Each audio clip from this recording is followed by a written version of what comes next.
ഇന്ന് നമ്മുടെ വേദക്കുട്ടിയുടെ പിറന്നാളാണ്. വേദക്കുട്ടിയുടെ ബർത്ത്ഡേ 18-ാം തീയതി കഴിഞ്ഞെങ്കിലും ഇന്നാണ് നാൾ വരുന്നത്.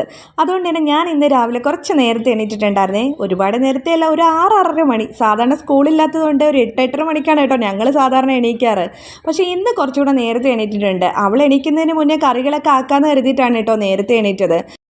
ഇവിടെ ചേട്ടനും എനിക്കും ചായ നിർബന്ധമാണ്. അതുകൊണ്ടാണ് രാവിലെ തന്നെ ആദ്യം ചായ വെക്കുന്നത്. അതുമാത്രമല്ല, ഇടയ്ക്ക് ഏട്ടൻ്റെ ഒരു വിളി വരാറുണ്ട്, ചിന്നു ചായ എന്ന്. അപ്പോൾ ആ വിളിയിൽ പെട്ടെന്ന് കൊണ്ട് കൊടുക്കാമല്ലോ, അതിനാണ് ഈ ചായ ഫസ്റ്റ് ഉണ്ടാക്കി മാറ്റി വയ്ക്കുന്നത്. അതിനിടയിൽ തന്നെ ഞാൻ ഉച്ചയ്ക്കുള്ള ചോറും കൂടെ വെക്കുന്നുണ്ട്. ചോറ് ഞാൻ സാധാരണ റൈസ് കുക്കറിലാണ് വെക്കാറുള്ളത്. അപ്പോൾ ഒരു തിള വന്നതിന് ശേഷം ഞാൻ നേരെ എടുത്ത് റൈസ് കുക്കറിൽ വെക്കേ. ഉച്ച ആവുന്നതിന് മുന്നേ നമുക്ക് വടിച്ചിടാൻ പറ്റും. ചോറെല്ലാം നല്ല വെന്തിരിക്കേ. അപ്പം നമുക്ക് ഗ്യാസ് ഒരുപാട് പ്രശ്നം വരത്തില്ലല്ലോ. എനിക്ക് ഈ അടുക്കള പാചകത്തിൽ ഏറ്റവും ഇഷ്ടമില്ലാത്തൊരു കാര്യം ഈ തേങ്ങ തിരുമുന്നതാണ് കേട്ടോ. എനിക്കൊക്കെ ഏട്ടനെ ഹെൽപ്പ് ചെയ്യാറുണ്ടേ. അപ്പോൾ ഇന്നിപ്പോൾ എന്നെ ഹെൽപ്പ് ചെയ്യാനായിട്ട് വൈശുക്കുട്ടനാണ് ഏട്ടാ വന്നിട്ടുള്ളത്. ഞാൻ തിരുമുന്നത് കണ്ടിട്ട് അവന് കൊതി തോന്നിയിട്ടാണ് തേങ്ങ തിരുമാൻ വന്നിരിക്കുന്നത്.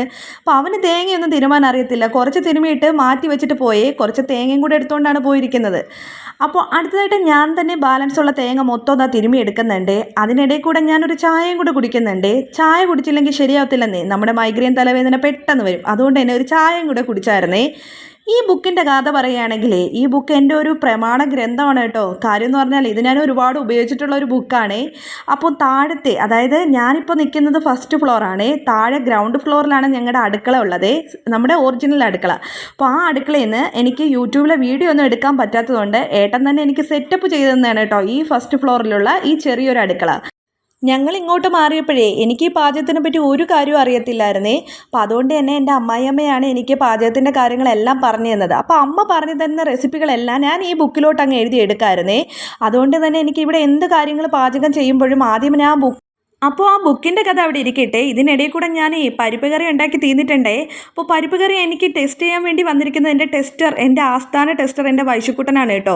അപ്പോൾ വൈശുക്കുട്ടനെ ഞാൻ എന്ത് കറി വെച്ചാലും ഭയങ്കര ടേസ്റ്റാണ് അമ്മയെന്നാണ് പറയുന്നത്. ഒരു കറിക്കും ഇന്ന് വരെ അവൻ എൻ്റെ അടുത്ത് ഒരു കുറ്റമേ പറഞ്ഞിട്ടില്ല. ഞാൻ എന്ത് വൃത്തികെട്ട കറി ഉണ്ടാക്കിയാലും അവൻ എന്ത് ഉപ്പാണെങ്കിലും മുളകാണെങ്കിലും അവൻ തിന്ന് നോക്കിയിട്ട് പറയും ഭയങ്കര ടേസ്റ്റാണെന്നാണ് കേട്ടോ പറയുന്നത്. എന്നെ സപ്പോർട്ട് ചെയ്യുന്ന ഒരേ ഒരു വ്യക്തിയും അവൻ മാത്രമാണേ. അപ്പോൾ ഞാൻ പിന്നെ പപ്പടമാണ് കേട്ടോ ഉണ്ടാക്കുന്നത്. കാരണം നമ്മുടെ വേദക്കുട്ടിക്ക് പരിപ്പും പപ്പടവും ഭയങ്കര ഇഷ്ടമാണ്. അപ്പോൾ പരിപ്പ് കറിയും വെച്ചിട്ടുണ്ട്, പപ്പടം ഉണ്ടാക്കിയിട്ടുണ്ട്.